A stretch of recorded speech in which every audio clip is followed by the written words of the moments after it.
বলে মোহাম্মদ, আকাশের জলজলে চাঁদটাকে যদি তুমি দুই ভাগ করে দেখাতে পারো তবেই বুঝবে তুমি নবী। বিষ্ণু ইসলাম আল্লাহর কাছে দোয়া করলেন। আল্লাহ বলেন ঠিক আছে। ইখতারাবাতিস সাআতু ওয়ানশাক্কাল কমার। তা আমরা যদি শুধু কোরআনের উপর ঈমান আনি হবে? তার আগে যত কিতাব, আসমানি কিতাব নাজিল হয়েছে এগুলোর উপরও ঈমান আনার দরকার আছে না নাই? বলেন বলেন। তাওরাতের উপর ঈমান, জাবুর, ইনজিল, সুহফে ইব্রাহিম ও মুসা সবগুলোর উপর ঈমান আনতে হবে। আসসালামু আলাইকুম ওয়া রাহমাতুল্লাহি তাআলা ওয়া বারাকাতুহু।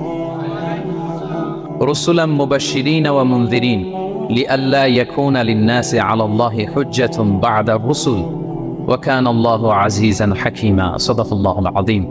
আজকের আলোচনার টপিক হচ্ছে আল্লাহ তাআলা কেন এই পৃথিবীতে রাসূল প্রেরণ করেছেন, রাসূল প্রেরণের উদ্দেশ্য কি, নবী রাসূলদের পরিচয় এবং তাদের বৈশিষ্ট্য, এগুলো নিয়ে আমি আজকে আলোচনা করব। এবং নবী রাসূলদের জীবনী থেকে আমাদের আসলে শিক্ষা কি, লেসনটা কি, কি লেসন আমরা নিতে পারি, এই টপিকটা নিয়ে আলোচনা করব। টপিকটা কি সবার কাছে ক্লিয়ার? প্রথমে আমরা উদ্ধার করবার চেষ্টা করি যে কেন আল্লাহ এত রাসূল পাঠালেন পৃথিবীতে, এর কারণটা কি। এর উত্তরটা আল্লাহ তাআলা খুব চমৎকার ভাবে সূরা নিসার 165 নম্বর আয়াতে আলোকপাত করেছেন, যে আয়াতটা দিয়ে আমি আলোচনা শুরু করেছি। আল্লাহ তাআলা বলছেন, রুসুলান মুবাশশিরিন ওয়া মুনযিরিন লিআল্লা ইয়াকুনা লিন-নাসি আলাল্লাহি হুজ্জাতুন বা'দা রুসুল ওয়া কানা আল্লাহু আজিজান হাকীমা। অর্থাৎ আমি রাসূলগণকে সুসংবাদদাতা এবং সতর্ককারী রূপে পৃথিবীতে প্রেরণ করেছি। রিপিট, আমি আবারও বলছি। আল্লাহ বলেন, আমি এই পৃথিবীতে রাসূলদেরকে সুসংবাদদাতা এবং সতর্ককারী রূপে পৃথিবীতে প্রেরণ করেছি, যাতে করে রাসূল আগমনের পরে আল্লাহর বিরুদ্ধে মানুষের আর কোনো অজুহাত না থাকে। ওয়া কানা আল্লাহু আজিজান হাকীমা। আর আল্লাহ তাআলা তিনি হচ্ছেন পরাক্রমশালী এবং মহাপ্রজ্ঞাময়। তাহলে উদ্দেশ্য আল্লাহ তাআলা ক্লিয়ার করলেন, কেন তিনি রাসূল পাঠালেন, যাতে মানুষের অজুহাত না থাকে।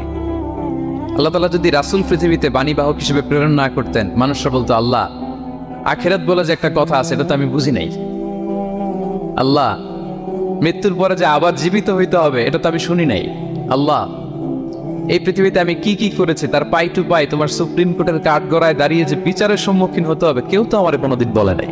এজন্য আল্লাহ বলেন, আমি পৃথিবীতে রাসূল পাঠিয়েছি যাতে করে মানুষের কোনো এক্সকিউজ না থাকে। আচ্ছা বলেন তো, এখন কি কেউ আল্লাহরে বলতে পারবে, আল্লাহ বিচার যে হবে এটা তো আমি জানি না? বলতে পারবে? আল্লাহ আখিরাত বলে যে একটা কথা আছে, পুনরুত্থান, পুনর্জীবিত হইতে হবে, আবার বিচারের সম্মুখীন হইতে হবে, জান্নাত জাহান্নাম আছে, এগুলো তো কোনোদিন আমি শুনি নাই। এই কথা, এই এক্সকিউজ তোলার কোনো সুযোগ কি আর আছে? No excuse will be granted that day, dear brothers and sisters. সেদিন কোনো এক্সকিউজ আল্লাহ তাআলা গ্রহণ করবেন না, কারণ আল্লাহ তাআলা রাসূলদেরকে প্রেরণ করেছেন। তারা আমাদেরকে বিস্তর বর্ণনা করে জানিয়ে গিয়েছে। এবং কেন রাসূলদেরকে প্রেরণ করেছেন, আল্লাহ বলেন যে দুইটা প্রাইম রেসপন্সিবিলিটি দিয়ে আমি রাসূলদেরকে প্রেরণ করেছি। এক নাম্বার মুবাশশিরিন, তারা সুসংবাদদাতা। তারা আমাদেরকে জানিয়েছে এই পৃথিবীতে যদি আমরা ভালো কাজ করি, এক আল্লাহর ইবাদত করি, কারো হক নষ্ট না করি, তাহলে আমরা জান্নাতে যেতে পারবো। জান্নাতের সুসংবাদ তারা দেন। They are the bearer of glad tidings, they are the bearer of paradise. তারা জান্নাতের সুসংবাদদাতা। রাসূলদের দুই নাম্বার প্রাইম রেসপন্সিবিলিটি হচ্ছে মুনযিরিন, তারা সতর্ককারী। তারা আমাদেরকে এই মর্মে সতর্ক করেছেন যে এই পৃথিবীতে যদি আল্লাহর ইবাদত না করে শিরক করো, বেদাআত করো, এই পৃথিবীর বুকে যদি ফাসাদ করো, যদি সীমা লঙ্ঘন করো, যদি অন্যের অধিকার নষ্ট করো, তাহলে তোমাদেরকে জাহান্নামের আযাব ভোগ করতে হবে, ঠিক কিনা? তাহলে দুইটা প্রাইম রেসপন্সিবিলিটি। রাসূলরা হচ্ছেন মুবাশশিরিন, সুসংবাদদাতা, জান্নাতের সুসংবাদ দিয়েছেন। তারা ভালো কাজ করলে জান্নাতে যাওয়া যাবে। পাশাপাশি তারা হচ্ছেন সতর্ককারী। কিসের সতর্ককারী? জাহান্নামের ব্যাপারে সতর্ককারী। এই পৃথিবীতে ফাসাদ করলে, আল্লাহ তাআলার অবাধ্য হলে জাহান্নামে যেতে হবে। এবং রাসূল পাঠানোর মধ্য দিয়ে আল্লাহ তাআলা এক্সকিউজ দেওয়ার সুযোগ বন্ধ করে দিয়েছেন। কোনো এক্সকিউজ আর দেয়া চলবে না। তাহলে পৃথিবীতে কেন আল্লাহ তাআলা রাসূল পাঠালেন, এই পয়েন্টটা কি সবার কাছে ক্লিয়ার? আচ্ছা ক্লিয়ার, আমরা সামনের দিকে এগোই। এরপর আল্লাহ তাআলা বলেছেন এই পৃথিবীতে যত জাতি গোষ্ঠী আছে সব জাতির কাছে আমি রাসূল পাঠিয়েছি। ওয়া ইম মিন উম্মাতিন ইল্লা খালা ফিহা নাযীর। যত জাতি, যত নেশন এই পৃথিবীতে এসেছে সব জাতিকে সতর্ক করবার জন্য, ইনস্ট্রাক্ট করবার জন্য, গাইড করবার জন্য আমি রাসূল পাঠিয়েছি। এমন কোনো জাতি নাই যে জাতির মধ্যে আল্লাহ রাসূল পাঠায় নাই, সবাই রাসূল পেয়েছেন। এবং মজার ব্যাপার হচ্ছে they are the chosen and selected personality by Allah subhanahu wa ta'ala. রাসূলরা হচ্ছেন আল্লাহ তাআলার পক্ষ থেকে chosen এবং সিলেক্টেড। রাসূলদেরকে সিলেক্ট করেছে কে? আল্লাহ। তিনি বলেন ওয়া ইন্নাহুম ইনদানা লামিনাল মুস্তাফাইনাল আখিয়ার, নবীরা হচ্ছে আমার কাছে মনোনীত, আমি তাদেরকে মনোনীত করেছি এবং তারা হচ্ছে সর্বশ্রেষ্ঠ মানুষ। তার মানে এই আয়াত থেকে বোঝা গেল নবীরা সিলেক্টেড, তারা ইলেক্টেড না। ইলেকশন করে নবী হওয়া যায় না, নবী সিলেক্টেড এর মাধ্যমে হইতে হয়, সিলেকশনের মাধ্যমে। আর সিলেক্ট করেন কে? চুজ করেন কে? ইলেকশন করে নবী হওয়া যায়?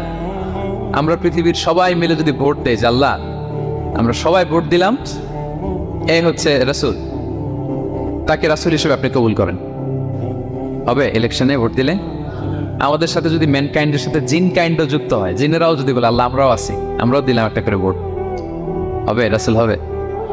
ফেরেশতারাও যদি যুক্ত হয়, ফেরেশতারাও যদি বলে, মানুষও ভোট দিল, জিনেরাও দিল, ফেরেশতারাও দিল, প্রত্যেকে একটা করেই দিল, ধরেন প্রত্যেকের ভোট গণনা করার পরে দেখা গেল বিশাল ভোট কাউন্ট হয়েছে, এখন তাদের এই ভোটের উপর ভিত্তি করে রাসূল হবে কেউ?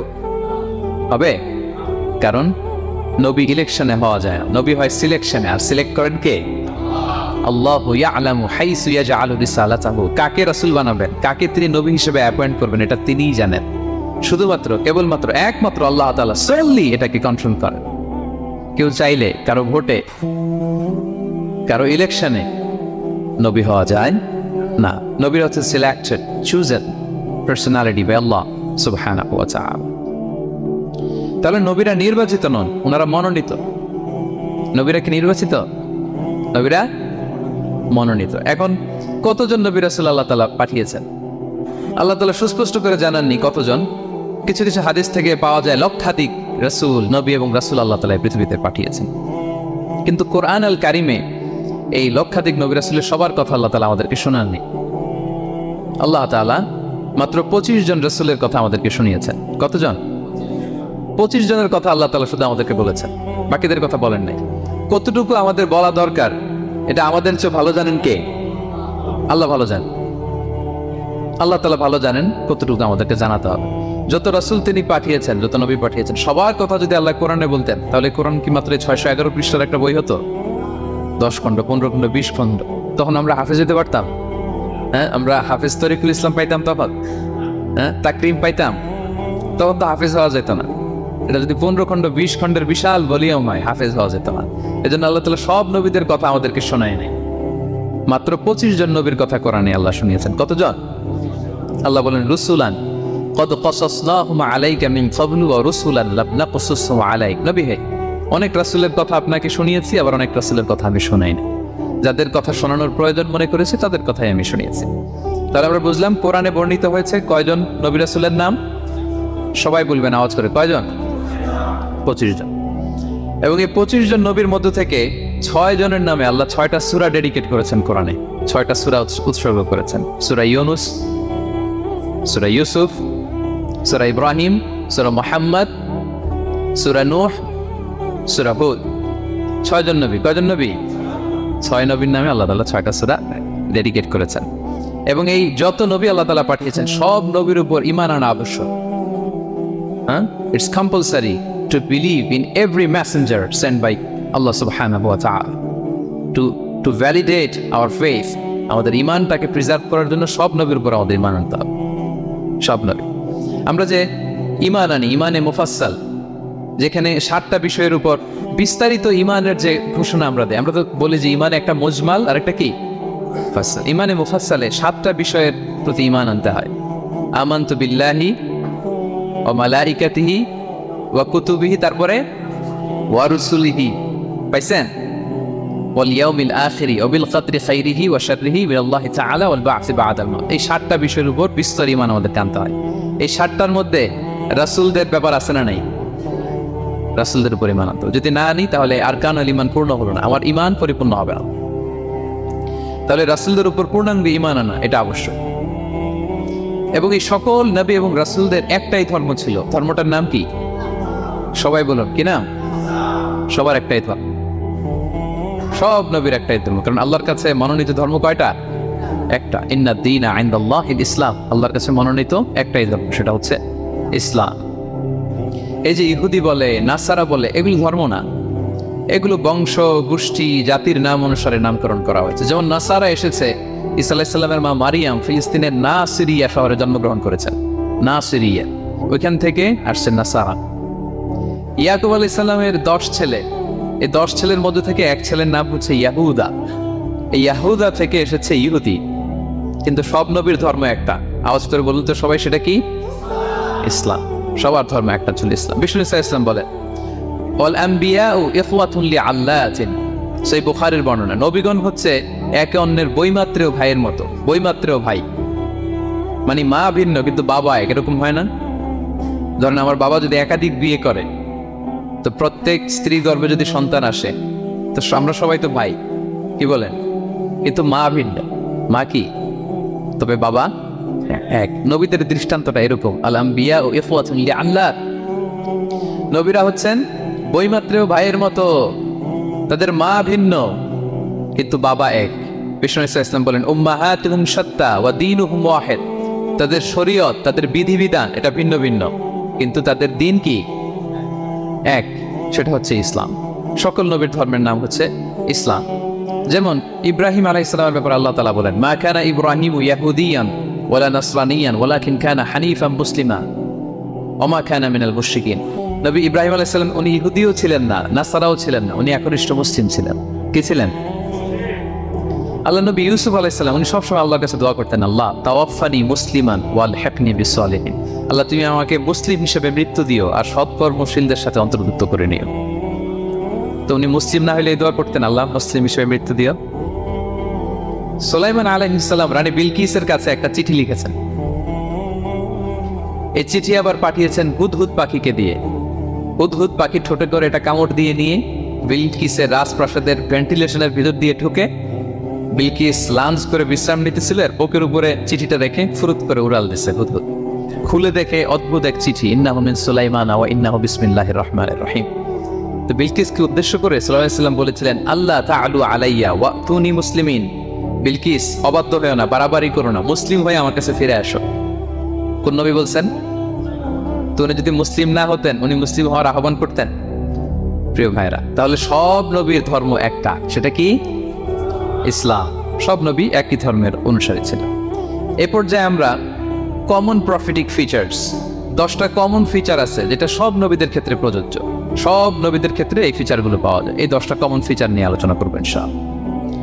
এই 10টা কমন ফিচারের 1 নম্বর হচ্ছে আল ওয়াহি। সকল নবীকে আল্লাহ তাআলা ওহী পাঠিয়েছেন, রেভেলেশন, প্রত্যাদেশ। ওহী মানে সিক্রেট মেসেজ, যেটা নবী শোনে আর আল্লাহ জানে, দুনিয়ার মানুষ এটা শোনে।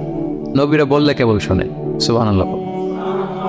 সব নবীকে আল্লাহ এই ওহীটা পাঠিয়েছেন। জিবরাইল আলাইহিস সালাম মারফত ওহী পাঠিয়েছেন, অথবা সরাসরি কিতাব পাঠিয়েছেন, কিংবা সহিফা পাঠিয়েছেন। আল্লাহ তাআলা ইরশাদ করছেন ইন্না আওহাইনা ইলাইকা কামা আওহাইনা ইলা নূহি ওয়ান নাবিয়িনা মিন বা'দ। নবী নূহ আলাইহিস সালামের পরে সব নবীদের কাছে আমি যেমনি ওহী পাঠিয়েছি, আপনার কাছেও আমি এভাবে ওহী পাঠিয়েছি। সব নবীদের কাছে আমি এভাবে ওহী পাঠিয়েছি। সূরা বাকারার শুরুতে মুত্তাকিদের সংজ্ঞা দিতে যে আল্লাহ তাআলা বলেন ওয়াল্লাযীনা ইউমিনুনা বিমা উনজিলা ইলাইকা ওয়া মা উনজিলা মিন ক্বাবলিক ওয়া বিল আখিরাতি হুম ইউকিনুন, মানে নবী হে, মুত্তাকি তো তারা যারা আপনার উপর যে কিতাব নাজিল হয়েছে এটার উপরও ঈমান আনে, ওয়া মা উনজিলা মিন ক্বাবলিক, এর আগে যত কিতাব নাজিল হয়েছে তার উপরও ঈমান আনে। তা আমরা যদি শুধু কোরআনের উপর ঈমান আনি হবে? তার আগে যত কিতাব, আসমানি কিতাব নাজিল হয়েছে এগুলোর উপরও ঈমান আনার দরকার আছে না নাই? বলেন বলেন। তাওরাতের উপর ঈমান, জাবুর, ইনজিল, সুহুফে ইব্রাহিম ও মূসা, সবগুলোর উপর ঈমান আনতে হবে। তো এই ওহীগুলো আল্লাহ তাআলা নাজিল করেছেন। তাহলে 1 নাম্বার কমন ফিচার হচ্ছে আল্লাহ তাআলা ওহী পাঠিয়েছেন, সব নবীকে ওহী দিয়েছেন। 2 নাম্বার ফিচার হচ্ছে same language of the people. নবীকে আল্লাহ তাআলা যেই জাতিগোষ্ঠীর কাছে পাঠিয়েছেন তিনি ওই জাতির ভাষাতেই কথা বলেছেন। ধরেন মালয় এলাকাতে যদি আল্লাহ নবী পাঠান আর ওই নবী যদি আরবিতে কথা বলে, তা আমাদের মালয়েশিয়ান ভাইরা বুঝবে? আচ্ছা, আরব দেশে যদি আল্লাহ একজন নবী পাঠান, ওই নবী ধরেন যে ম্যান্ডারিনে কথা বলে, চাইনিজ ভাষায়, আরবরা বুঝবে? চায়নাতে ধরেন আল্লাহ তাআলা এক নবী পাঠালো, সে ওখানে যে হিন্দি ভাষায় কথা বলে, চাইনিজ লোকেরা বুঝবে না। তাহলে যেই জাতির কাছে আল্লাহ পাঠাইছেন ওই জাতির ভাষা দিয়ে আল্লাহ নবীকে পাঠাইছেন। সুবহানাল্লাহ। আল্লাহ তাআলা ইরশাদ করেন ওয়ামা আরসালনা মির রাসূলিন ইল্লা বিলিসানি কওমিহি লিউবাইয়িনা লাহুম। আল্লাহ তাআলা যত রাসূল পৃথিবীতে প্রেরণ করেছেন বিলিসানি কওমি, যে জাতির কাছে প্রেরণ করেছেন ওই জাতির ভাষায় প্রেরণ করেছেন, যাতে করে নবীর কথা এরা বোঝে। নবীরা এসেছেন বাণী বাহক হয়ে। এখন এই বাণী যদি বুঝতে না পারে তাহলে কাজ হবে? এজন্য প্রত্যেক নবীকে আল্লাহ তাআলা যেই জাতির কাছে পাঠিয়েছেন ওই জাতির ভাষায় পাঠিয়েছেন। 3 নম্বর হচ্ছে সকল নবীকে আল্লাহ তাআলা very good standard of character দিয়েছেন। চারিত্রিক দৃষ্টিকোণ থেকে অতুলনীয় ছিল এক একজন নবী। পা থেকে মাথা পর্যন্ত কালো দাগ ফেলার মতো কিছু ছিল না। আল্লাহু আকবার। মাসুম ছিলেন। আহলুস সুন্নাহ ওয়াল জামাআর আকীদা হচ্ছে প্রত্যেক নবী ছিলেন মাসুম, কোনো গুনাহ করেন নাই, নিষ্পাপ প্রতিটা নবী। সর্বোত্তম চরিত্র দিয়ে আল্লাহ তাআলা, অনুপম চরিত্র দিয়ে আল্লাহ তাআলা তাদেরকে পাঠিয়েছেন। আল্লাহ তাআলা বলেন, ওয়া ইন্নাকা লাআলা খুলুকিন আযীম, and verily you are on a very good standard of character. নবী হে, আপনি চমৎকার একটা ক্যারেক্টারের উপর প্রতিষ্ঠিত। আপনার আচরণের মতো, ক্যারেক্টারের মতো আচরণ অতুলনীয়, পৃথিবীতে দ্বিতীয়টা খুঁজে পাওয়া যায় না, ঠিক কিনা? কারণ নবীরা যদি মডেল মন, তাদের আচরণ যদি ভালো না হয়, তাহলে মানুষ কি তাদেরকে গ্রহণ করবে? মানুষ তো তাদের কাছ থেকে শিখবে, জানবে। তো জন্য তাদের আচরণ চমৎকার হওয়ার দরকার আছে না নাই? চমৎকার আচরণ, চমৎকার চারিত্রিক মাধুর্য দিয়ে আল্লাহ তাআলা পৃথিবীতে এক একজন নবীকে প্রেরণ করেছেন। সব নবীরা ভেরি গুড স্ট্যান্ডার্ড অফ ক্যারেক্টারের অধিকারী ছিল। 4 নম্বর হচ্ছে প্রত্যেক নবীকে আল্লাহ তাআলা মিরাকেল দিয়েছেন, মানে মুজিজা, as a proof of their prophethood. তাদের নবুয়তির প্রমাণ হিসেবে আল্লাহ তাআলা তাদেরকে মিরাকেল দিয়েছেন, মুজিজা। যেমন সালেহ আলাইহিস সালামকে আল্লাহ তাআলা মুজিজা দিয়েছিলেন। তার জাতির কাছে যখন তিনি দাওয়াত দিলেন, তারা বলল, সালেহ তুমি যে নবী এটা আমরা বুঝবো কি করে?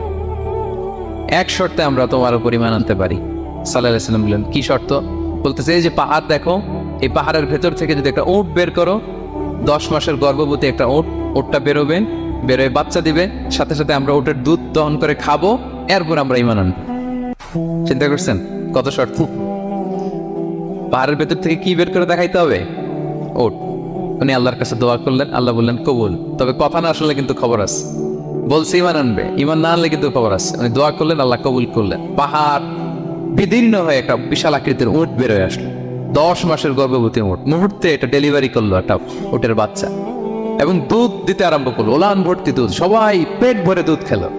খাওয়ার পরে কয়, তুমি জাদুকর। খাওয়ার পরে সালেহ আলাইহিস সালাম কি বলে?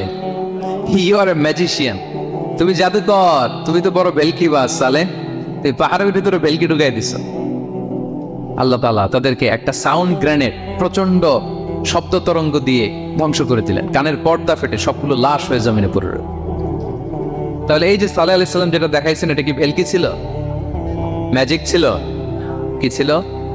মুজিজা, miracle, as a proof of their prophethood. তাদের নবুয়তির প্রমাণ হিসেবে আল্লাহ তাআলা তাদেরকে মুজিজা দিয়েছেন। মূসা আলাইহিস সালামের মুজিজা কি ছিল? লাঠি। ফাআলকাহা ফাইযা হিয়া হাইয়াতুন তাসআ। ওই লাঠি রেখে দিলে মুভিং স্ন্যাক হয়ে যেত, নড়তেছে সাপ, ছবল মারবে। সুবহানাল্লাহ। এটা কি ম্যাজিক ছিল? কি ছিল? মুজিজা। ঈসা আলাইহিস সালামকে আল্লাহ তাআলা মাইন্ড ব্লোয়িং মুজিজা দিয়েছেন। অন্ধ ব্যক্তির চোখে হাত বুলিয়ে দিলেই দৃষ্টিশক্তি ফিরে পেত। ধবল রোগী, কুষ্ঠ রোগীর গায়ে টাচ করে দিলে স্কিন পরিষ্কার হয়ে যেত। মৃত ব্যক্তিকে দাঁড়াতে বললে মুহূর্তে দাঁড়িয়ে যেত। কুম্বি ইজনিল্লাহ, আল্লাহর আদেশে দাঁড়াও বললে লাশ জীবিত হয়ে দাঁড়িয়ে যেত। বেলকিবাজি ছিল এটা? কি ছিল? বিষ্ণু ঈসা ইসলাম দাওয়াত দিচ্ছেন কুরাইশদেরকে, ওরা মানে না। বিষ্ণু নবী পাগল পড়া, বললেন, আচ্ছা বলো কুরাইশের লোকেরা কি বললে বিশ্বাস করবে যে আমি সত্য নবী? কি বললে বিশ্বাস করবে? তারা বলল, মুহাম্মদ ওই যে আকাশের চাঁদ, এটা 2 ভাগ করে দেখাইতে বললে বিশ্বাস করবো তুমি সত্য নবী। কি আবদার দেখছেন? হ্যাঁ, নবীদেরকে পেয়ে মামুর বাড়ির আবদার নিয়ে আসছিল এক এক জাতিগোষ্ঠী। বলে, মুহাম্মদ আকাশের জল জলে চাঁদটাকে যদি তুমি 2 ভাগ করে দেখাতে পারো, তবেই বুঝবে তুমি নবী। বিষ্ণু ঈসা আল্লাহর কাছে দোয়া করলেন, আল্লাহ বলেন, ঠিক আছে। ইখতারাবাতিস সাআতু ওয়ানশাক্কাল কমার ওয়া ইয়ারাউ আয়াতান ইয়ারিদু ওয়া ইয়াকুলু সিহরুম মুস্তামির। বিষ্ণু নবী সাব্বাবা, এই আঙ্গুলের নাম কি? ইবহাম, সাব্বাবা, ওয়ুসতা, বিনসার, খিনসার। হ্যাঁ, আমরা ইংরেজি নাম ঠিকই জানি, আরবিটা জানি না। ইবহাম, সাব্বাবা, ওয়ুসতা, বিনসার, খিনসার। বিশেষ সাব্বাবা আঙ্গুলি ওঠালে, এটা শাহাদাত আঙ্গুলি বলা হয়, আসলে সাব্বাবা আরবিতে। তো বিশ্বনবী এভাবে আল্লাহর নাম নিয়ে চাঁদের দিকে ইঙ্গিত করলেন। মুহূর্তে আকাশের জ্যোৎস্না বিলানো চাঁদটা 2 ভাগ হয়ে গেল। কুরাইশরা দেখে তো অবাক। বিষ্ণু বললেন, এবার কথা অনুযায়ী ঈমান আনো। বলে, Muhammad you are a magician, Mohammad তুমি বড্ড বড় জাদুকর, তুমি চাঁদের মধ্যে জাদু লাগাই ফেলছো, নাউযুবিল্লাহি মিন যালিক। তাহলে আল্লাহ তাআলা as a proof of their prophethood, তাদের নবুয়তের প্রমাণ হিসেবে প্রত্যেক নবীকে কি দিয়েছেন? মুজিজা দিয়েছেন, সব নবীকে দিয়েছেন। 5 নাম্বার, সকল নবীর দাওয়াতি মিশন এক ছিল, একই মিশন নিয়ে নবীরা পৃথিবীতে এসেছেন। সেটা কি? তাওহীদ, রিসালাত, আখিরাত। আমার সাথে সাথে বলেন, তাওহীদ, রিসালাত, আখিরাত। তাওহীদ, রিসালাত, আখিরাত। এই 3টা বুনিয়াদী শিক্ষা দিতে নবীরা এসেছে। তাওহীদ মানে ওয়াননেস অফ গড, আল্লাহ যে এক, সব নবী প্রচার করেছেন। রিসালাত মানে তারা যে বার্তাবাহক হিসেবে এসেছেন, তাদের কথা মানতে হবে, এটার দাওয়াত দিয়েছেন। আখিরাত মানে হচ্ছে মৃত্যুর পরেও যে একটা জীবন আছে, সেই জীবনের ব্যাপারে প্রত্যেক রাসূলরা কি করেছেন? দাওয়াত দিয়েছেন। এবং কোন নবীর কথার সাথে আরেক নবীর কথার গরমিল পাওয়া যায়, অমিল হয় না। আচ্ছা বলেন তো, কখনো কি হয়েছে কোন এক নবী এসে বলছে যে মৃত্যুর পরে একটা জীবন আছে, আরেক নবী এসে বলছে না, মনে হয় নাও থাকতে পারে? বলছে? এক নবী এসে বলছে আমাদের স্রষ্টা আল্লাহ তাআলা তিনি একজন, আরেকজন বলছে না একজন না, 2-3 জন হতে পারে। এক নবী এসে বলছে ভালো করলে জান্নাত, খারাপ করলে জাহান্নাম, আরেক নবী এসে বলছে না, জান্নাত জাহান্নাম বলতে কিছু নাই। হয়েছে? হয়েছে? কোন নবীর কথার সাথে কোন নবীর কথার কোনো বৈপরীত্য নাই, কারণ প্রত্যেক নবীরা মন গড়া কিছু বলতেন না। ওমা ইয়ান্তিকু আনিল হাওয়া ইন হুয়া ইল্লা ওয়াহয়ুন ইউহা। নবীরা কথা বলতেন একটা হেডকোয়ার্টার থেকে তথ্য পেয়ে। ওই হেডকোয়ার্টারটা কার? ওই হেডকোয়ার্টার থেকে যে ইনফরমেশন আসতো সেটার আলোকে নবীরা কথা বলতেন, বানিয়ে কিছু বলতেন। সব নবীরা দাওয়াত দিয়েছেন, ইয়া কওমি ইবুদুল্লাহ মা লাকুম মিন ইলাহিন গায়রু। হে আমার জাতির লোকেরা, এক আল্লাহর ইবাদত করো, আল্লাহ ছাড়া অন্য কারো ইবাদত করো না। সব নবীরা বলেছেন ইন্নী লাকুম রাসূলুন আমিন, নিশ্চয় আমি তোমাদের কাছে বিশ্বস্ত রাসূল হিসেবে প্রেরিত হয়েছে। সব নবীরা বলেছেন ইয়াউমা লা তামলিকু নাফসুন লিনাফসিন শাইআ ওয়াল আমরু ইয়াউমা ইযিল লিল্লাহ। এমন এক দিনের মুখোমুখি হতে হবে কেউ কারো উপকার করতে পারবে না। নেতা কর্মীর উপকারে আসবে না, কর্মী নেতার উপকারে আসবে না, পীর সাহেব মরিদের উপকারে আসবে না, মরিদ পীর সাহেবের উপকারে আসবে না, হাজবেন্ড ওয়াইফের কিছু করতে পারবে না, ওয়াইফ হাজবেন্ডকে কিছু করে দিতে পারবে না। দিনটা বড্ড ভয়ঙ্কর। সব নবীর এই 3টা দাওয়াত দিয়েছেন, তাওহীদ, রিসালাত, আখিরাত। তার মানে সব নবীর দাওয়াতি মিশন এক অভিন্ন দাওয়াতি মিশন নিয়ে তারা পৃথিবীতে এসেছেন।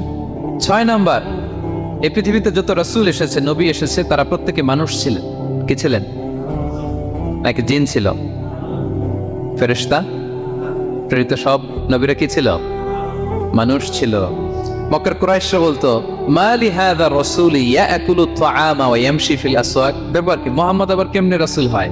আমরাও বাজারে যাই, উনিও যায়, আমরাও বিয়ে করি, উনিও বিয়ে করে, আমাদেরকে মারলে কাটলে লাল রক্ত, ওনারও রক্ত বেরোয়। তো তারা চাচ্ছিল, তারা বলতেছিল যে মানুষ না দিয়ে আল্লাহ যদি ফেরেশতা পাঠাইতো নবী হিসেবে, তাইলে না ভালো হইতো। কালবাহান, এটার কি বলে? ফেরেশতা পাঠালে কি বলতো জানেন? ফেরেশতা পাঠালে বলতো ফেরেশতাদের তো ক্ষুধা লাগে না, এরা বুঝবে কি আমাদের কষ্ট? ফেরেশতাদের তো জৈবিক চাহিদা নাই, এরা কেমনে বুঝবে? ফেরেশতাদের তো খারাপ কাজ করার প্রবণতা, টেন্ডেন্সি নাই। আমাদের যে কষ্ট, দুঃখ, ফিলিংস, সেটা তো ফেরেশতারা বুঝে না। ফেরেশতারা কেমনে আমাদের নবী হয়? এটা বলতো, ঠিক কিনা? তালবাহানা বলে কেমন রাসূল, আমরা যা করি তাই করে। আল্লাহ বলেন সব নবীকে আমি মানুষ হিসেবে প্রেরণ করেছি। বিশ্বস্ত ইসলাম বলেন ইন্নামা আনা বাশারুম মিসলুকুম, নিশ্চয় আমি তোমাদের মতোই মানুষ। তোমাদের মতোই কি মানুষ? তবে পার্থক্য হচ্ছে ইউহা ইলাইয়া, আমার কাছে ওহী আসে, প্রত্যাদেশ আছে আল্লাহ তাআলার পক্ষ থেকে। তাহলে 6 নম্বর যেই কমন ফিচার আমরা জানলাম, আল্লাহর পাঠানো সবগুলো নবী এবং রাসূল তারা কি ছিলেন? সবাই বলুন, তারা কি ছিলেন? মানুষ ছিলেন। 7 নম্বর কমন ফিচার হচ্ছে আল্লাহর পাঠানো সব নবী এবং রাসূলরা ওনারা পুরুষ ছিলেন। কি ছিলেন? কোন নবী কি নারী ছিল বলেন তো? হ্যাঁ, নারী নবী আছে? নাই। নবী হওয়ার জন্য ম্যাসকুলিনিটি শর্ত, পুরুষ হওয়া শর্ত। কারণ নবীকে অনেক বড় বড় জিনিসের নেতৃত্ব দিতে হবে, মাঝে মাঝে মিলিটারি তৈরি করতে হবে, লিডারশিপ লাগবে, যুদ্ধ পরিচালনা করতে হবে। নারীদের পক্ষে এটা সম্ভব? কঠিন। আমাদের বোনদের অনেক ধরনের দুর্বলতা আছে, তাদের মাসিক কিছুদিন তারা আল্লাহর আদেশে অসুস্থ থাকে, ঠিক কিনা? পিরিয়ড তাদের চলে, ওই সময় সালাত পড়তে পারে না, অনেক প্রতিবন্ধকতা তাদের আছে। বাচ্চা যদি ধারণ করে পেটে 9 মাস, ওনারা অসুস্থ। শেষের মাসগুলোতে তো কঠিন, জটিল অবস্থা। বাচ্চা ডেলিভারির পরেও 40 দিন ব্লিডিং আসে না নাই? তাহলে অনেক ধরনের জটিলতা আল্লাহ তাআলা ওনাদের দিয়েছেন। এজন্য আল্লাহ তাআলা নবুয়তের যে নবুয়তের গুরু দায়িত্ব, এটার জন্য আল্লাহ তাআলা পুরুষদেরকে সিলেক্ট করেছেন। আলহামদুলিল্লাহ বলেন। তাহলে যত নবী এবং রাসূল পৃথিবীতে এসেছিল ওনারা পুরুষ ছিল। আল্লাহ বলেন ওয়ামা আরসালনা মিন ক্বাবলিকা ইল্লা রিজালান নূহি ইলাইহিম। নবী হে মুহাম্মদ, আপনার আগে যত নবী এবং রাসূলকে আমি পৃথিবীতে প্রেরণ করেছি তাদেরকে পুরুষ হিসেবে প্রেরণ করেছি, কোনো নারীকে আমি নবুয়তির মর্যাদা দেই নাই। 8 নাম্বার, প্রত্যেক নবীকে আল্লাহ তাআলা একটা গ্রুমিং, একটা ট্রেনিং সেশনের মধ্য দিয়ে নিয়েছেন। সেটা কি? সেটা হচ্ছে সবাইকে আল্লাহ তাআলা শেফার্ড হিসেবে কাজ দিয়েছিলেন, রাখাল হিসেবে। পৃথিবীর সব নবীরা ছাগল চড়াতেন, সব, আদম আলাইহিস সালাম থেকে শুরু করে বিষ্ণু আলাইহিস সালাম পর্যন্ত। সুবহানাল্লাহ পড়বেন না? বিষ্ণু আলাইহিস সালাম বলেন মা বাআসাল্লাহু নাবিয়্যান ইল্লা রাআল গানাম। আল্লাহ এমন কোন নবী পাঠায় নাই যেই নবী ছাগল চড়ায় নাই, সব নবী। সাহাবারা অবাক হয়ে বললেন ওয়া আনতা ইয়া রাসূলুল্লাহ, হে নবী আপনিও ছাগল চড়িয়েছেন? বিষ্ণু বললেন হ্যাঁ, আমি তো অল্প কিছু পারিশ্রমিকের বিনিময়ে মক্কার লোকদের ছাগল চড়িয়ে দিতাম। সুবহানাল্লাহ। কেন সব নবীকে দিয়ে আল্লাহ ছাগল চড়ালেন? এই ট্রেনিং সেশন, গ্রুমিং সেশন কেন? কারণ ছাগলকে একসাথে বসানো কঠিন। ছাগল একটু কি বলে, একটু টেরা টাইপের প্রাণী, কথা শুনতে চায় না। ধরেন যে সারা সপ্তাহ আপনি খুব ব্যস্ত, একদিন সুযোগ পাইছেন সপ্তাহে যে আজকে আমি ফ্রি আছি, যাই পুকুরে যাই, আমিও গোসল করে ছাগলটারও গোসল করাই। এটা ধরে যদি এখন পুকুরের দিকে টান দেন, কি করবে? পা দুইটা এমন শক্ত করে মাটিতে ধরে রাখবে, আপনি যত টানবেন ওর ঘাড়ের চামড়া ছিঁড়ে যাচ্ছে, তারপরেও আসে না। এরপর ছাগলগুলোর একসাথে রাখা কঠিন, একটা নেচে ওদিকে যায়, আরেকটা লাফ দেয় এদিকে, আরেকটা ওইদিকে। এদেরকে যদি কেউ একত্রিত করতে পারে তাহলে এই জাতিকে, মানব জাতিকে একত্রিত করা তার জন্য একেবারে সহজ, পানি ভাত, ঠিক কিনা? এজন্য আল্লাহ এই মানব গোষ্ঠীর উপর লিডারশিপ কায়েমের আগে ছাগল চড়িয়েছেন। এবং যারা মরুভূমিতে ছাগল চড়ায়, যে শেফার্ডগুলো, যেই রাখালগুলো, তাদের অনেক শক্তিশালী হইতে হয়। গায়ে শক্তি না থাকলে ছাগল চড়ানো যায় না, কিন্তু লাঠি নিয়ে হই হই করে পিছনে দৌড়াইতে হয়, নেকড়ের ছোবল থেকে ছাগলগুলোকে রক্ষা করতে হয়, বাঘ নেকড়ে এগুলো থেকে বাঁচাইতে হয়। তার মানে এটা করার মধ্য দিয়ে এই জাতিকে কিভাবে জাহান্নামের আগুন থেকে বাঁচাবে নবীদের ওই ট্রেনিং হয়ে যায়। সুবহানাল্লাহ। ছাগলের দিক ওদিক দৌড়াতে থাকে, এদেরকে যেমনি একত্রিত করতে হবে, নবীদের কাজ হচ্ছে মানব গোষ্ঠীকে ইউনাইটেড করা, একত্রিত করা। এজন্য আল্লাহ তাআলা মা বাআসাল্লাহু নাবিয়্যান ইল্লা রাআল গানাম, এই পৃথিবীতে এমন কোন নবী পাঠান নাই যে এই নবীকে দিয়ে আল্লাহ তাআলা ছাগল চড়া। সব নবীর মধ্যে এটা কমন। 8 নম্বর পয়েন্ট। 9 নম্বর পয়েন্ট হচ্ছে enmity from their own people. যত নবী দাওয়াত নিয়ে আসছে তারা চ্যালেঞ্জের মুখোমুখি হয়েছেন, শত্রুতার মুখোমুখি হয়েছেন। কেউ ওনাদের জন্য রেড কার্পেট রিসিপশন দেয় নাই। নবীদের পথ ছিল বড় পিচ্ছিল, এটা কুসুমাস্তীর্ণ ছিল না, কণ্টকাকীর্ণ। কেউই সহজে মেনে নেয় নাই। দাওয়াত দিছে তো রিজেক্ট, সবাই প্রত্যাখ্যান করেছে, সবাই প্রত্যাখ্যান করেছে। এটা কমন ছিল, প্রত্যেক নবীকে এটা মুখোমুখি হতে হয়েছে। Mockery, vulgarism, operation, mental torture, physical torture and what not, সব ধরনের। ইভেন অনেক নবীকে হত্যা করা হয়েছে দিনের দাওয়াতের কারণে। বনী ইসরায়েলের লোকেরা তাদের নিজেদের 70,000 নবীকে নিজেরা হত্যা করেছে। এমনকি আমার নবী বিশ্বনবী মুহাম্মদুর রাসূলুল্লাহ সাল্লাল্লাহু আলাইহি ওয়াসাল্লামকে হত্যার ষড়যন্ত্র করা হয়েছিল। আল্লাহ তাআলা দয়া করে বিশ্বনবীকে হিজরতের ব্যবস্থা করে দিয়ে প্রাণে বাঁচিয়েছেন, মক্কা থেকে মদিনাতে পাঠিয়ে দিয়েছেন। তাহলে এই পথ বড় কঠিন ছিল, নবীদের পথ, সব নবীর জন্য, এক্সেপ্ট সুলাইমান এবং দাউদ আলাইহিস সালাম, তাদের কথা ভিন্ন। এছাড়া সব নবীরা এই সংগ্রাম, এই বিরোধিতা, এই শত্রুতা, এই জেলাসি, এগুলোর মুখোমুখি হয়েছে পৃথিবীর সকল নবীরা, সকল নবীরা। বিষ্ণু ইসলাম ঘুমাতে পারে নাই একটা রাত শান্তিতে। বিষ্ণুর বায়োগ্রাফি যদি আপনি পড়েন, জীবনে যদি পড়ে দেখেন, প্রত্যেকটা নবীর জীবনে এই কষ্টকর মুহূর্তগুলো ছিল। শত্রুতা সব নবীকে পোহাতে হয়েছে। বিষ্ণু ইসলামের কাছে যখন প্রথম নাজিল হলো ইকরা বিসমি রাব্বিকাল্লাযী খালাক, সূরা আলাকের প্রথম কয়টা আয়াত? 5 আয়াত নিয়ে কোরআনের ভারে নতুন রেভেলেশন পেয়ে বিষ্ণুনবী কাঁপতে আরম্ভ করলেন। কাঁপতে কাঁপতে জ্বর এসে গেল বিষ্ণুনবীর গায়ে, নিচে নেমে আসলেন। খাদিজা রাদিয়াল্লাহু তাআলা আনহাকে বললেন সাম্মিলুনি সাম্মিলুনি, আমাকে কম্বল চাপা দাও, আমার খুব শীত লাগছে, আমার জ্বর এসে গিয়েছে। কাঁপতে লাগলেন বিষ্ণু ইসলাম। খাদিজা রাদিয়াল্লাহু তাআলা আনহার এক চাচাতো ভাই ওয়ারাকা ইবনে নাওফল ছিল ইনজিল কিতাবের পণ্ডিত। খাদিজা রাদিয়াল্লাহু তাআলা আনহা বিষ্ণুনবীকে নিয়ে চাচাতো ভাইয়ের কাছে গেলেন, যে বলেন ভাই ওয়ারাকা, দেখেন তো মুহাম্মদ কি বলে, সে কি দেখছে, কি নিয়ে আসছে, কাঁপতেছে আর বলতেছে আমি মরে যাব, আমাকে কম্বল চাপা দাও। ওয়ারাকা বললেন মুহাম্মদ কে এসেছিল বলতো? বিষ্ণু জিবরাইল ইসলামের বর্ণনা দিলেন। কি বলেছে বলতো? 5 আয়াতের বর্ণনা বিষ্ণু ইসলাম দিলেন। তখন বিষ্ণু ইসলামের কথা শুনে ওয়ারাকা বলল, তোমার কাছে যে এসেছে ওয়াহুয়ান নামুস, মানে জিবরিল, সে সব নবীদের কাছে এসেছে। মুহাম্মদ, তুমি নবী হবা। তুমি কি হবা? তুমি নবী হবা, আখিরি নবী হবা তুমি। যে তোমার কাছে এসেছে সে সব নবীদের কাছে ওহি নিয়ে এসেছিল। আর জেনে রাখো মুহাম্মদ, তোমার এলাকার লোকেরা একদিন তোমাকে এলাকা থেকে বের করে দিবে। ভবিষ্যৎবাণী করতেছিলেন। বিশ্বনবী বললেন, আওয়া মুখরিজিয়াহুম, আমার ভাই বেরাদার, আমার জ্ঞাতি গোষ্ঠীর লোকেরা আমার এলাকা ছাড়া করবে? ওয়ারাকা বললেন, হ্যাঁ। লাম ইয়াতি রাজুলুন কাত্তু বিমিসলি মা জিতা বিহি ইল্লা উদিয়া। তোমার মতো এরকম রিসালাতের দায়িত্ব নিয়ে যারাই কোনো জাতির কাছে এসেছে তাদের সাথে এরকম শত্রুতা করা হয়েছে। বিষ্ণু ইসলাম সেদিনের কথা শুনে, ওয়ারাকার কথা শুনে অবাক হয়েছিলেন। তাহলে সব নবীদের ক্ষেত্রে 9 নম্বর কমন বৈশিষ্ট্য হচ্ছে তাদেরকে বাধার সম্মুখীন হতে হয়েছে। এখনো যারা নবীদের পথে চলবে বা চলে তাদের জীবনে বাধা বিপত্তি আছে না নাই? হ্যাঁ, তারা জেনে বুঝেই এই পথে এসেছে, তারা হিসাব মিলিয়েই এই পথে নেমেছে। এজন্য বাধা বিপত্তি চ্যালেঞ্জ কোনো মুমিনকে তার রাস্তা থেকে সরাতে পারে না, ঠিক কিনা বলেন? এক চুলো নড়াতে পারে। এটা নবীদের পথ, এটা নবীওয়ালা কাজ। এখানে জুলুম থাকবে, এখানে বাধা বিপত্তি থাকবে, এখানে চ্যালেঞ্জ থাকবে। এই পথটা সোজা, সিরাতুল মুস্তাকিম। যদি শেষ মাথায় যাওয়া যায়, ডাইরেক্ট জান্নাতুল ফিরদাউস। আলহামদুলিল্লাহ। তাহলে সব নবীরা বাধার সম্মুখীন হয়েছে। 9টা কমন ফিচার গেল। 10 নম্বর, দ্য লাস্ট কমন ফিচার, পৃথিবীর সব নবীরা ইন্তেকাল করেছেন, আর কোন নবী আসবেন? আসবে?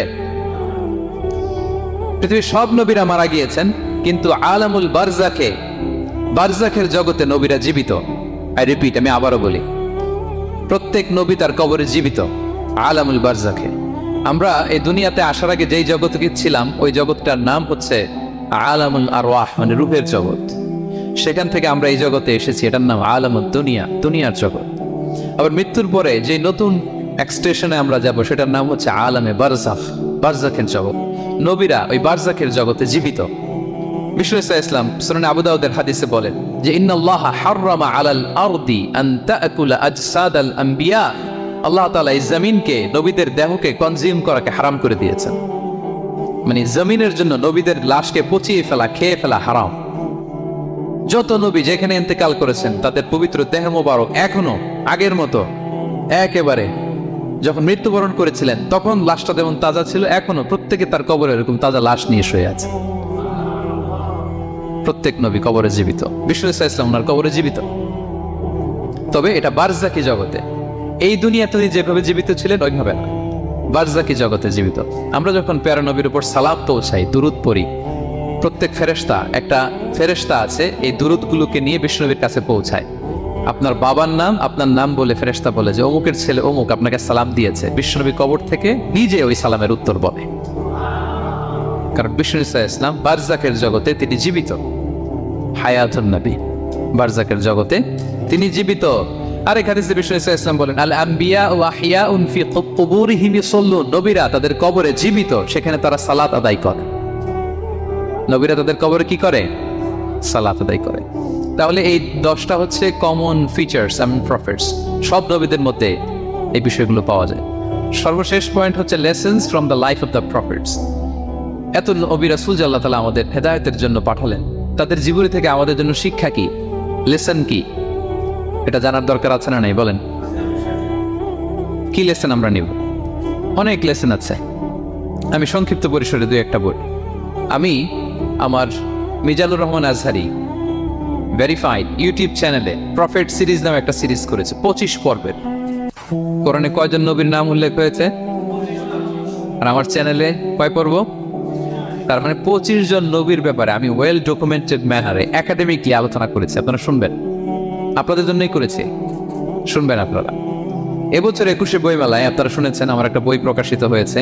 বইয়ের নাম হচ্ছে জেগে ওঠো আবার। এটা আমি নিজে লিখেছি।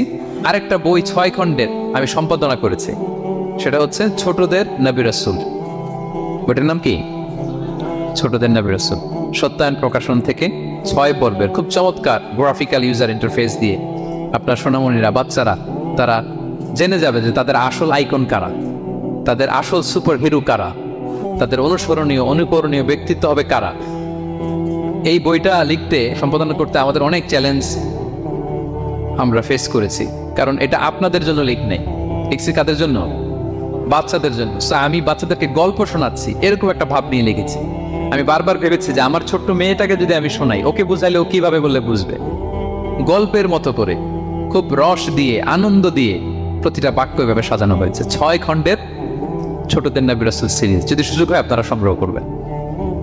বড়দের নিয়েও আমরা নবী রাসূলের উপর আমাদের সামনে কাজ আসবে, আমরা জানাবো।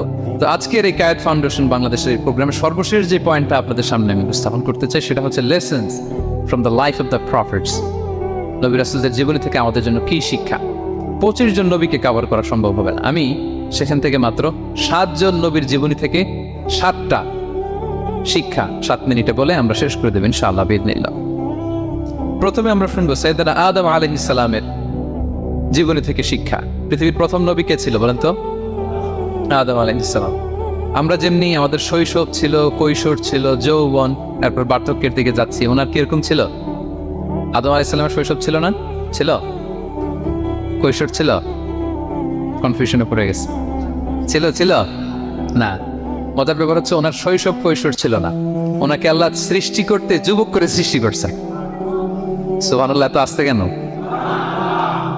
সৃষ্টি করতেই যুবক, 60 হাত লম্বা। কয় হাত? 60 হাত লম্বা করে তৈরি করছেন আদম আলাইহিস সালামকে। আপনারাও যারা জান্নাতে যাবেন 60 হাত লম্বা হয়ে ঢুকবেন, 33 বছরের যুবক হয়ে ঢুকবেন। 80 বছর বয়সে মারা গেলেও কত বছর বয়সে ঢুকবেন? গালে কোনো দাড়ি থাকবে না। এই দুনিয়ায় দাড়ি রেখে নেন, ওখানে দাড়ি ছাড়া উঠবেন একেবারে কোনো জুরদা মুরদা ও আপনা ও সালাসাম ওয়া সালাসিন। 33 বছরের তাগড়া ইয়াং সুপারস্টার হয়ে জান্নাতে ঢুকবো আমরা। তো আদম আলাইহিস সালামকে আল্লাহ প্রথম নবী করে পৃথিবীতে পাঠালেন। ওনাকে জান্নাতে সব খাইতে বললেন যে সব খাও, একটা গাছের কাছে যেও। কিন্তু শয়তান সে তার মিশন নিয়ে আসে, সে আদম আলাইহিস সালামকে ভুলভাল বোঝালো, আদম আর হাওয়াকে, যে একটা কাজ করো, আল্লাহ তাআলা তোমাকে না করছে কেন জানো? আল্লাহ তো চায় না তুমি জান্নাতে থাকো, আল্লাহ চায় তোমাদেরকে দুনিয়াতে পাঠিয়ে দিবে। তো তুমি যদি ওই গাছের ফল খেয়ে ফেলো, আল্লাহ আর দুনিয়াতে পাঠাইতে পারবে না। কিন্তু আল্লাহ চায় তোমাদেরকে কই পাঠাবে? কিন্তু যদি গাছের ফল খেয়ে ফেলো আর পাঠাইতে পারবে না। এজন্য আল্লাহ নিষেধ করছে গাছের ফল খায় আমার। চিন্তা করছেন? উল্টা, পুরো উল্টোটা বুঝাইছে। তো ভুল করে সাইয়েদনা আদম আলাইহিস সালাম খেয়ে ফেলছেন এই ফল। খাওয়ার পরেই আল্লাহ তাআলা পাঠিয়ে দিলেন পৃথিবীতে, যাও জমিনে যাও, এই জান্নাতে আর থাকা যাচ্ছে না। কাঁদতে আরম্ভ করলেন আদম আর হাওয়া আলাইহিস সালাম, কাঁদতে কাঁদতে অনুতপ্ত হয়ে আল্লাহর কাছে দোয়া করলেন। তো পুরো আদম আলাইহিস সালামের জিন্দেগির সবচেয়ে বড় শিক্ষা হচ্ছে রিপেন্টেন্স, অনুতপ্ত হওয়া। কি হওয়া? অনুতপ্ত হওয়া। আমরা ভুল করব, কুল্লুকুম খাত্তাউন, আমরা সবাই পাপী। সবাই কি পাপী? কে পাপ করি না? আমরা সবাই পাপী।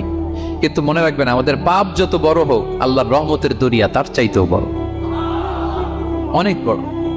তিনি দয়াময়, তিনি মেহেরবান, তার দয়ার শেষ নাই, তার মায়ার শেষ নাই। তার রহমতের দরিয়া যে কত বড় আপনি কল্পনাও করতে পারবেন না। শয়তান আর আমাদের মধ্যে পার্থক্য হচ্ছে, শয়তান পাপ করে পাপে অটল থাকে, কিন্তু বিশ্বাসীরা পাপ করার সাথে সাথেই ক্ষমা চায় কার কাছে? এটা হচ্ছে আদম আলাইহিস সালামের জীবনী থেকে আমাদের জন্য সবচেয়ে বড় লেসন।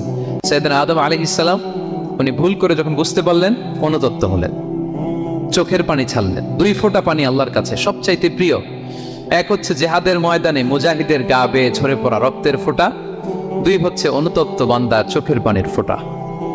অনুতপ্ত বান্দা নিজের ভুল স্বীকার করে মাথাটা নিচু করে চোখের পানি ছেড়ে দিয়ে যখন আল্লাহর কাছে কাঁদে, তার চোখের পানি চোখ বেয়ে নাকের ডগা বেয়ে জমিনে ড্রপ করার আগেই আল্লাহ তার সব গুনাহ মাফ করে দেয়। সাইয়েদনা আদম আলাইহিস সালাম কাঁদতে আরম্ভ করলেন, কাঁদতে কাঁদতে অনুতপ্ত হয়ে দোয়া করলেন, রব্বানা যালামনা আনফুসানা ওয়া ইল্লাম তাগফির লানা ওয়া তারহামনা লানাকুনান্না মিনাল খাসিরিন।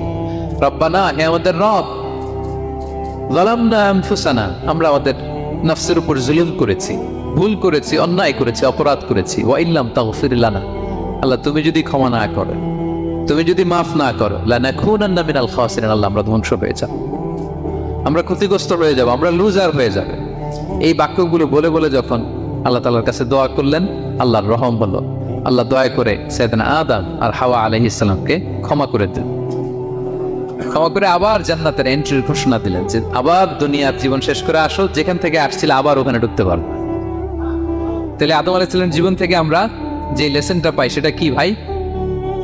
বলেন বলেন। অনুতপ্ত হওয়া, রিপেন্টেন্স।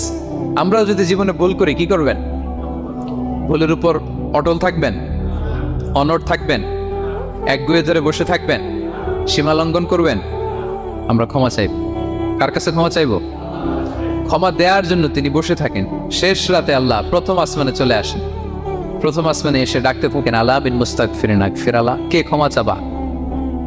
কে পাপ করেছে, জুলুম করেছে, বলো, আমি ক্ষমা দেওয়ার জন্য আসছি।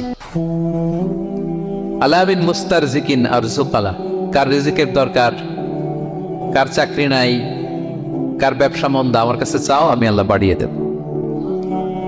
কার কি লাগবে বল, আমি দেবো। আল্লাহ তাআলা দেওয়ার জন্য আসছে, আমি নেয়ার জন্য উঠতে পারি না। আমরা যেন আল্লাহ তাআলার কাছে চাই বেশি বেশি, এবং ভুল করলে যেন আমরা অনুতপ্ত হই। ভুল করলে আমরা কি হব? সাইয়েদনা আদম আলাইহিস সালামের জীবন থেকে আমরা এটা শিখলাম। 2 নম্বরে সাইয়েদনা নূহ আলাইহিস সালামের লাইফ থেকে আমরা কি শিখি? ওনার লাইফ থেকে আমরা শিখি হচ্ছে কনসিস্টেন্সি, মানে লেগে থাকা। ভালো কাজের জন্য কি করা? লেগে থাকা। উনি 950 বছর দাওয়াত দিয়েছিলেন ওনার জাতিকে। কয় বছর বলেন তো? 950 বছরের দাওয়াতি কার্যক্রমের ফলে উনি ফলোয়ার জোটাইতে পারছেন কয়জন জানেন? 80 জন। কয়জন? এরাই আমাদের পূর্বপুরুষ। আমরা পৃথিবীর সবাই কিন্তু এদেরই নাতিপুতি। এই 80 জনকে নিয়ে উনি নৌকার উপর উঠছিলেন, কিস্তির উপর, আর বাকিটা তো মহাপ্লাবন দিয়ে আল্লাহ ধ্বংস করে দিয়েছেন। ওই 80 জন আবার জমিনে এসে জমিন আবাদ করা শুরু হলো, ওখান থেকে পৃথিবীর সকল মানুষ। সুবহানাল্লাহ। উনি বলেন, ক্বালা রাব্বি ইন্নী দাআউতু কওমি লাইলান ওয়া নাহারা, আল্লাহ আমি দিন রাত এক করে আমার জাতিগোষ্ঠীকে দাওয়াত দিয়েছি। ফালাম ইয়াজিদহুম দুআই ইল্লা ফিরারা, কিন্তু আমার দেখলে লোকগুলো ভেগে ভেগে যায়। আর কি করে? আমার কথা যেন শুনতে না হয়, এরা কানে আঙ্গুল দিয়ে রাখে আর মুখে কাপড় পেঁচিয়ে। নূহ আলাইহিস সালাম তারপরও থামতেন, কন্টিনিউয়াস দাওয়াতি কাজ। লোকজন নূহ আলাইহিস সালামকে পিটিয়ে আধা মরা করে কাঁথা দিয়ে পেঁচিয়ে পাহাড়ে রেখে আসতেন। ওইখান থেকে এসে নূহ আলাইহিস সালাম আবার দাওয়াত দিতে শুরু করতেন। What a consistency! কিভাবে লেগেছিলেন? 950 বছর তিনি দাওয়াত দিয়েছেন, মাত্র 80 জন ফলোয়ার হয়েছে। তাহলে আমরা অল্প দাওয়াতি কাজ করেই আমরা হতাশ হয়ে যায়। হায় রে, আমার কথা শুনলো না, হায় রে আমার কথা পৌঁছাইল না, হায় রে আমার কাছে এসে কেউ মুসলিম হইল না, হায় রে আমার কথা। অস্থির। আপনার কাজ হচ্ছে পৌঁছে দেওয়া, আপনার কাজ হচ্ছে কোরআনের কথা মানুষকে বলা। এটা দিয়ে কতটুকু কি হবে এটার ফয়সালা কার? তাহলে নূহ আলাইহিস সালামের জীবনী থেকে আমাদের শিক্ষা হচ্ছে কনসিস্টেন্সি। 950 বছর উনি লাগাতার দাওয়াত দিয়েছেন, থামে নাই, হতাশ হয় নাই, হাল ছাড়া নাই। নবীরা কখনো হাল ছাড়ে না। সুবহানাল্লাহ পড়ে। 3 নাম্বার, ইব্রাহিম আলাইহিস সালামের জীবনী থেকে আমাদের জন্য শিক্ষা হচ্ছে ওবিডিয়েন্স, আনুগত্য। কি করে আল্লাহ তাআলার কাছে আনুগত্য করতে হয়। আল্লাহু আকবার। আমি মনে হয় 1 ঘন্টার উপরে আলোচনা করেছি আমার প্রফেট সিরিজ ইব্রাহিম আলাইহিস সালামের জীবনী নিয়ে। ওনার পুরা জীবনটা, আল্লাহ কোনো কিছু বলতে দেরি, আল্লাহর আদেশের সামনে মাথা পেতে দিতে ইব্রাহিম আলাইহিস সালামের দেরি হয়। আল্লাহ বলছেন আসলিম, ওয়াইদ ক্বালা রাব্বুহু আসলিম ক্বালা আসলামতু লিরাব্বিল আলামিন। হে ইব্রাহিম, সারেন্ডার। সারেন্ডার। সুবহানাল্লাহ। ইব্রাহিম আনুগত্য করো। আল্লাহ আনুগত্য করছি। ওনার সন্তান হয় না 86 বছর বয়স একটা সন্তান দিলেন আল্লাহ তাআলা। আমাদের এখানে কার বয়স কত? সর্বোচ্চ বয়স কত আছি আমরা? এদিকে 60 বছরের উপর তো কেউ নাই, ঠিক কিনা? 86 বছর বয়সে আল্লাহ সন্তান দিয়েছেন ইসমাঈল আলাইহিস সালাম। কত বছর বয়সে? সন্তানটা আদরের নাকি? হ্যাঁ, আদরের না? শেষ কালে একটা সন্তান পেলেন 86 বছর বয়সে। ইব্রাহিম আর হাজেরার ঘরকে উজাড় করে ফুটফুটে এক সন্তান ইসমাঈল আলাইহিস সালাম আসলেন। ভালোবাসা, আদর যেন ঠিকরে পড়ে, এত গদগদ ভালোবাসা। এবার বললেন, যাও হাজেরা আর দুধের সন্তান ইসমাইলকে মরুভূমিতে ফেলে দিয়ে আস। বলতে দেরি, রেখে আসতে দেরি নেই। এটাই হচ্ছে ইব্রাহিম আলাইহিস সালামের আনুগত্য। দুধুমরু প্রান্তরে হাজেরা আর ইসমাইল আলাইহিস সালামকে রেখে আসলেন, চলে আসলেন। বুকটা ফেটে চৌচির। 86 বছর বয়স একটা দুধ সন্তান পেলাম, দুধের বাচ্চা আমার স্ত্রী সহ মরুভূমিতে রেখে আসে।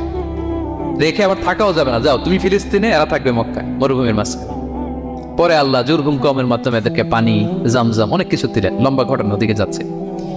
এরপর হৃদয় যখন ফেটে চৌচির হয়ে যায়, তখন আল্লাহ তাআলা বলেন, ঠিক আছে যাও, যা একটু ছেলেরা দেখে আসো। এবার যে দেখে ছেলেরা আরো মায়া লাগে, কারণ একটু বড় হয়েছে তো, এবার দৌড়াইতে পারে, হাঁটতে পারে।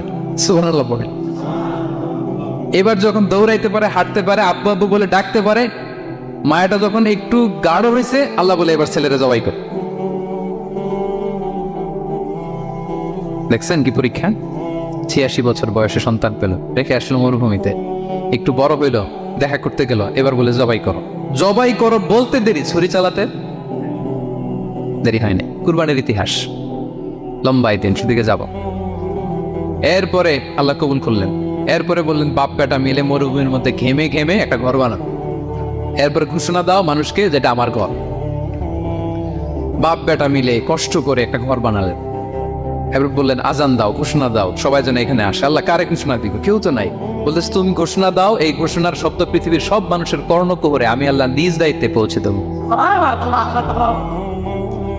আমরা যারা রুহের জগতেও তখনও ছিলাম, যারা লাব্বাইক বলতে পেরেছি, তাদের ঠিকই নসিবে ওই কাবা ঘর জিয়ারতের নসিব হয়ে যাবে। উনি ঘোষণা দিলেন, দেখেন কেউ নাই, ধুধু মরু প্রান্তর। আজকের মক্কাকে কল্পনা করেন তো কি অবস্থা। এই রমজানের লাস্ট 10 days অফ রমাদান আপনি জায়গা পাবেন? হজের চেয়েও বেশি মানুষ। কিভাবে আল্লাহ কবুল করেছেন, কিভাবে আনুগত্য, সাবমিসিভনেস, নিজেকে আল্লাহর কাছে পুরো সুপর্দ করা, এর নমুনা সাইয়েদনা ইব্রাহিম আলাইহিস সালাম পেশ করেছে। তাহলে সংক্ষিপ্ত কথা হচ্ছে, আল্লাহ নবী ইব্রাহিম আলাইহিস সালামের জীবনী থেকে আমাদের জন্য শিক্ষা হচ্ছে অবিডিয়েন্স, আনুগত্য। কিভাবে আল্লাহর আদেশের সামনে মাথা পেতে দিতে হয়। পারা যাবে তো? হ্যাঁ, ওই ইব্রাহিম আলাইহিস সালামের রক্ত আমাদের দেহে বহমান। আমরাও নবী ইব্রাহিমের উত্তরসূরি। নবী ইব্রাহিমের আলাইহিস সালামের মতো আমরাও ইসলামের জন্য জীবন বিলিয়ে দেওয়ার দরকার আছে না নাই? বলেন বলেন। শক্ত পদে আমাদেরকেও এরকম স্যাক্রিফাইসের মেন্টালিটি অর্জন করতে হবে। অবিডিয়েন্স, আনুগত্যের শিক্ষা আমরা নবী ইব্রাহিম আলাইহিস সালামের কাছ থেকে পাই। 4 নম্বরই ইয়াকুব আলাইহিস সালাম, ওনার জীবনী থেকে শিক্ষা হচ্ছে পেশেন্স, ধৈর্য। আমাদের অনেকের ধৈর্য নাই, আমরা অস্থির, অল্পতে ধৈর্য হারাই ফেলি। ধৈর্য এমন একটা গাছ, এই গাছের সারা গায়ে অনেক কাঁটা, কিন্তু এই গাছের ফল বড্ড মিষ্টি। ধৈর্য এমন একটা গাছ, গাছের সারা গায়ে কি, কিন্তু ফলটা। ইয়াকুব আলাইহিস সালামের কলিজার টুকরা ইউসুফ আলাইহিস সালামকে ভাইয়েরা মেরে আহত করে কুয়ায় ফেলে দিছে। কুয়া থেকে নিয়ে মিশরে বিক্রি করে দিস। এখন এতিম হয়ে আরেক জায়গায় থাকে, বাবার কলিজা ফেটে যায়, ছেড়ে যায়, কিন্তু কাউরে বিচার দেয় না, কাউরে কিছু বলে না। উনি বলে ইন্নামা আশকু বাসি ওয়া হুজনি ইলাল্লাহ, আমার দুঃখ কষ্ট মনের জ্বালার যন্ত্রণা আমি একজনের বলি, তিনি কে? ধৈর্য ধারণ করলেন। প্রাপ্তবয়স্ক অবস্থায় ওনার ছেলে বানিয়ামিন, তাকেও হারালেন। আবার বলে আমি কাউরে বিচার দিই না, একজনের বলে, তিনি কে? এই 2 ছেলের শোকে কাঁদতে কাঁদতে অন্ধ হয়ে গেল। আল্লাহু আকবার। সাইয়েদনা ইয়াকুব আলাইহিস সালাম একবার ধৈর্য হারা হন নাই।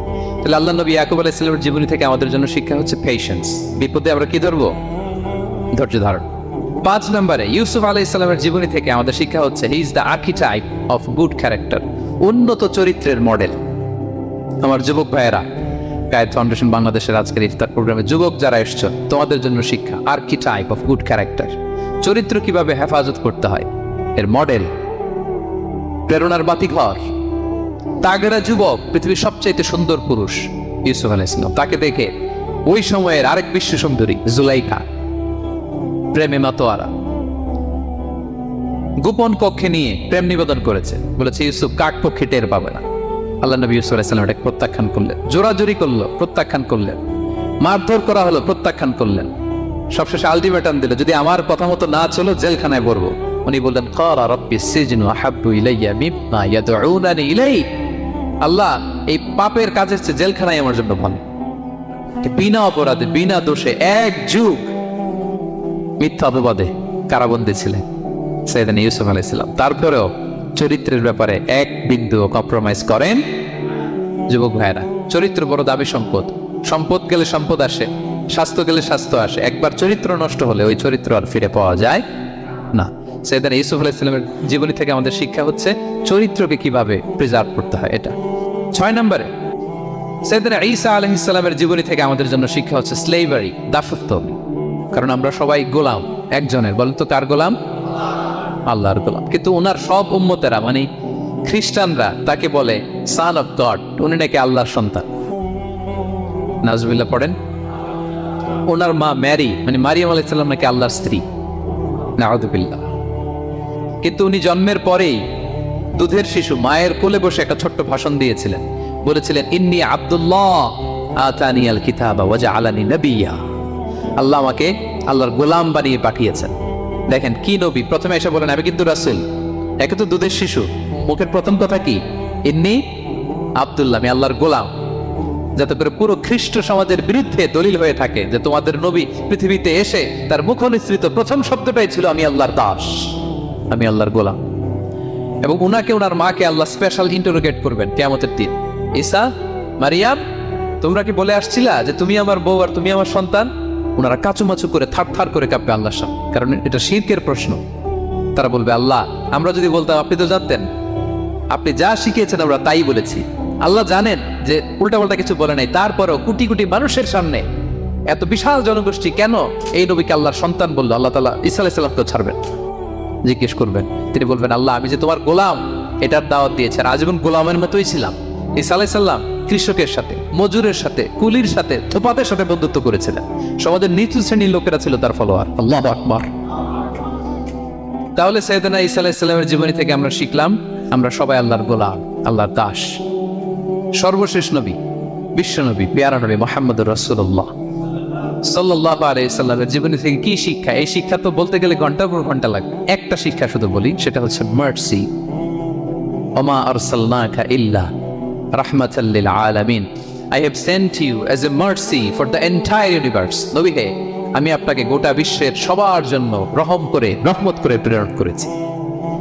তিনি মানুষের জন্য রহমত, তিনি প্রাণীর জন্য রহমত, তিনি পাখির জন্য রহমত, তিনি স্ত্রীদের জন্য রহমত, তিনি উম্মতের জন্য রহমত, তিনি তার ফলোয়ার সাহাবীদের জন্য রহমত। ঠিক কিনা?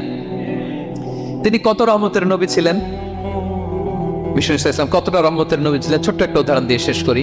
বিষ্ণু ইসলাম বলেন, লিকুল্লি নাবিয়িন দাওয়া মুস্তাজাবা। আল্লাহ প্রত্যেকটা নবীকে একটা করে দোয়ায়ে মুস্তাজাবা দিয়েছেন।